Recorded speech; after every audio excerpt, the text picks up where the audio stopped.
Salam kardeş. Bax o saat dediğim heyvanlar bax bunlardır. Tertemiz 285 baş heyvandır. 285 baş. Bax bunların hamısı birinci, ikinci qarın olan heyvanlardır. Görürsən bax.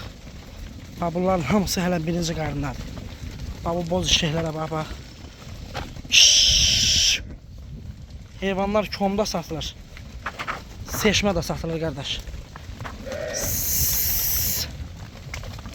200 dənəsinin ağzında quzu çıxar. 200 dənəsi bax belə birdir.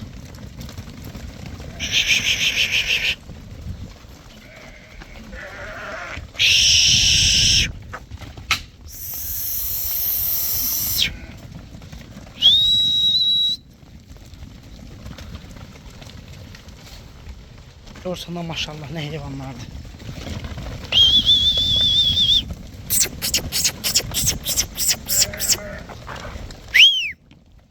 Bak bunların hələ heç biri doğmayıb qaqa bax.